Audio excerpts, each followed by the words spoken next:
Hi, my name's Joe Fortunato. That's Joefortunato. I am a film professor at the Sidney Poitier New American Film School at Arizona State. I also teach locally at various schools in Northeastern Ohio, and I'm a Northeast Ohio native. Perfect. Okay, so the first film I'm gonna ask you about is the obvious choice, which is Wicked.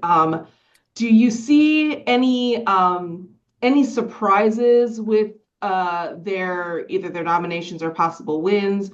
Could they would they be the upset, or would somebody upset them? Obviously, I think they're the favorite for just about everything. Well, I hate to say it, but you'd be wrong in that. They're everybody's favorite in terms of rooting interest, I think. But if you're trying to win your Oscar pool, they're probably Wicked is probably not the one that's gonna to dominate the balloting. That said, I think it's a very strong contender for production design and costume design. I do think it'll win those. But in terms of popular voting, I don't think it really has much of a chance to win Best Picture. This is a really wide open year, though, so anything could happen. So I could be wrong, and millions of fans across America could be right. But in terms of Best Picture, if you had asked me a few weeks ago, I probably would have said The Brutalist. But now momentum, I think, is changing to Honora. And I think that's going to be my pick. I'm not terribly confident in it. Conclave is another film that could sneak in there and because the Academy does preferential balloting for Best Picture, meaning they rank them so you have a favorite and a second and a third and so on. That actually helps Conclave a little bit because I think Conclave is one of those films that a lot of voters really liked. They might not list it as their favorite, but it might be their second or third favorite, which in preferential ballot could rise that to the top. But at the moment, my pick is Honora. But it's a three-way race, I think, between Honora, The Brutalist, and Conclave. What do you think about the other like the actors and actresses that were nominated from Wicked in their categories? What do you see as their possible outcomes? Uh, well, I see where you're going with all this, and I hate to disappoint. I just don't see it happening. So I know everyone's rooting for Wicked as the popular choice, but for Best Actress, again, all of these categories are really strong. For Best Actress, I think it's kind of a flip a coin between Demi Moore and Mikey Madison for Honora. I'm picking Demi Moore because she seems to be the sentimental favorite. She won the SAG Award, which is a good indicator of who will win. In terms of actor, I thought Timothy Chalamet was sort of dead in the water until he won the SAG Award just last week, but I still think it's going to go to Adrian Brody for The Brutalist. Supporting actor and actress, I think are the biggest locks, quite frankly, of the season. And supporting actor, I think, is going to go to Kieran Culkin, and supporting actress to Zoe Saldana. Very good. I was going to ask you next about both Demi Moore's chances and Timothy Chalamet, who's kind of come out. I don't want to say come out of nowhere. He's obviously been around, but I think like he's just rising. But maybe this year for him now that the SAG went his way. Well, again, anything's possible, and so many of these categories are just up for grabs. So, for people who predict things like I do sometimes, that's frustrating because we're not real confident in our predictions. But in terms of a viewing experience, it's kind of fun because we don't know who's going to take these awards. And the Academy traditionally loves music biopics. I mean, Coal Miner's Daughter and Elvis, and all these films in the past were always highly lauded for their acting performances. And I kind of think that Chalamet is still a little young, and the Academy might want to wait and reward him in the future. But he is a contender. Are there any dark horses in any specific categories that we should be paying attention to, or maybe catch up on this weekend so we know what they're talking about on Sunday? Well, like I said, I think Conclave could sneak in to the Best Picture. I don't know if I consider that a dark horse because like I said, I think it's a three-way horse race, as they say. The director is kind of also a little bit up for grabs between Sean Baker, who directed Anora. I think the momentum of Anora is going to help him. I am picking him to win Best Director, but Brady Corbett, who directed The Brutalist, um, has won a lot of things as well already, and that's a very showy directorial performance. And the fact that he made this film for less than $10 million in 30 days is just mind blowing. And for insiders who know that kind of stuff, they're going to want to reward that.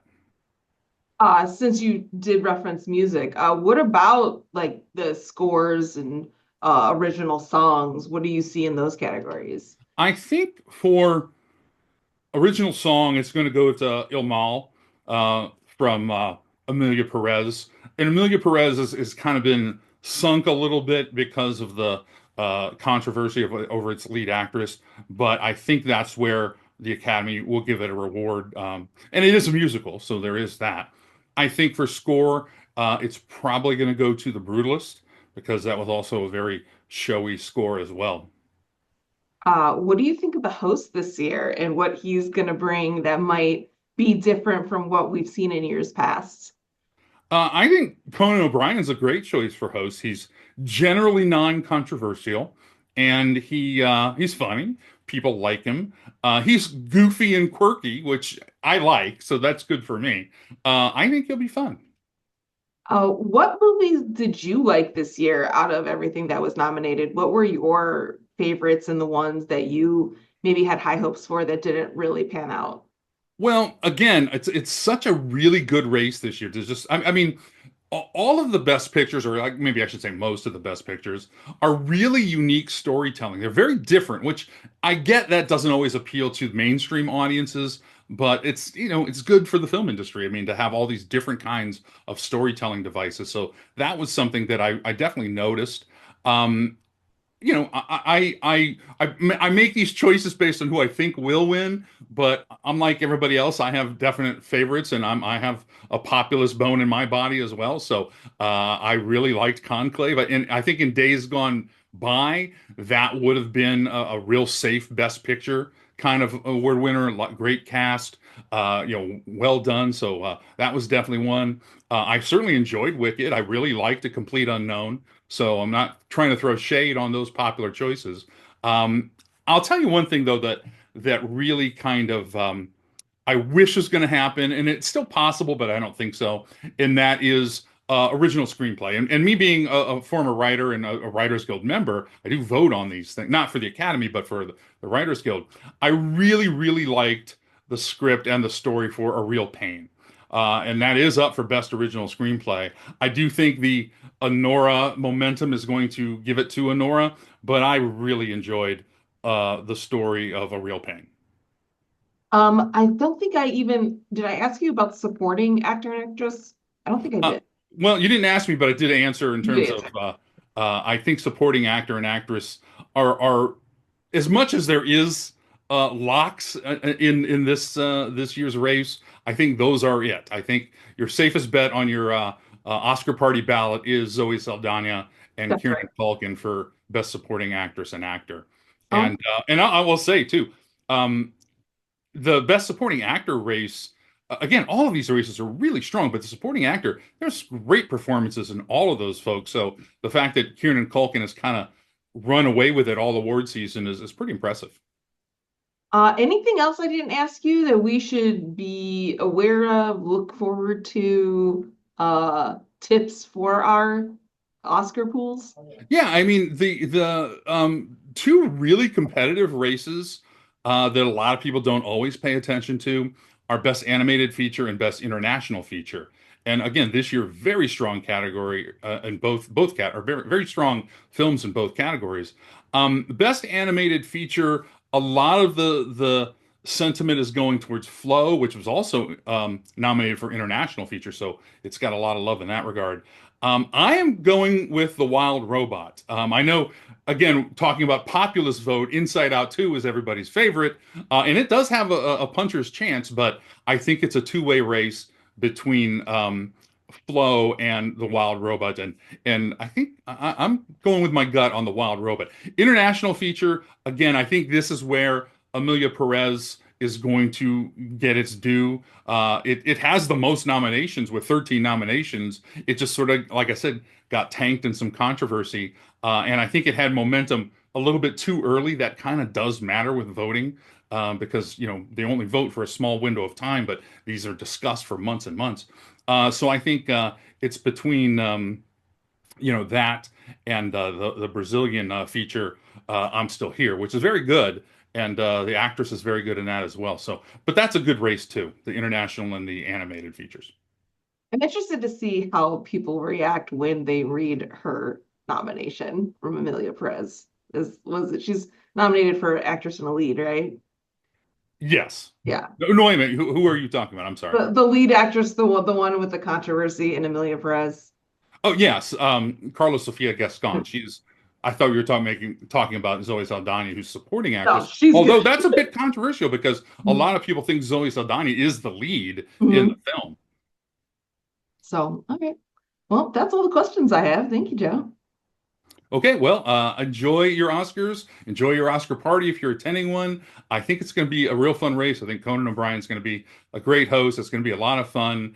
I hope people aren't too disappointed that some of the populist choices aren't there, but I do think Wicked and Dune Part Two are going to win some Oscars. So that they'll be there and they'll be represented. And I look forward to it as I do every year. Oh, you know what? There's one more thing. I heard it this morning. Will they go over or under 3 hours? I heard last year they actually made it under 3 hours. I'm going to bet over by about 10 minutes. Nice. Thank you.